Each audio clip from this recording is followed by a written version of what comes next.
આધિ વ્યાધિ ને ઉપાધિ આ બોલીએ છીએ આપણે વારે વારે, આપણે બધાને હેરાન કરે, એમાં અમે આવી ગયા, અમે તમે આપણે બધા આ આધિ વ્યાધિ ને ઉપાધિ આપણને બધાને હેરાન કરે છે. બહુ સરસ વ્યાખ્યા બતાવી સંતોએ. આધિ એટલે શું, વ્યાધિ એટલે શું અને ઉપાધિ એટલે શું? જોજો બરાબર સાંભળજો. પેલી વેલી તો આધિ. આધિ એટલે જે વસ્તુ આપણી પાસે નથી અને એના માટે આપણે જે દુખી થઈએ એનું નામ આધિ. અને આ આધિ બધાને હેરાન કરે, તમને અમને બધાને.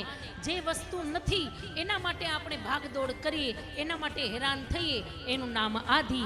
અને એવું કંઈક તો છે કે જે આપણી પાસે નથી નથી નથી.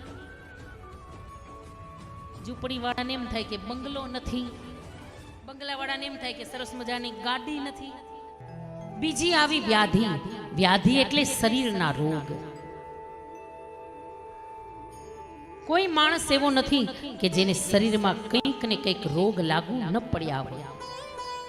આ આધિ વ્યાધિ અને ઉપાધિ બધાને પરેશાન કરે. તો એનામાંથી બચવા માટે કેવલ એક જ ઉપાય છે, એક જ આશરો છે, અને એ છે કૃષ્ણનો આશ્રય. એકવાર જીવ જો એના શરણે જાય તો આ ત્રણેય પ્રકારના તાપ એક ક્ષણ માત્રમાં ભગવાન દૂર કરી દે. આધિ વ્યાધિ અને ઉપાધિ આ ત્રણેય પ્રકારના તાપ જો દૂર કરવા હોય તો એકમાત્ર આશરો છે.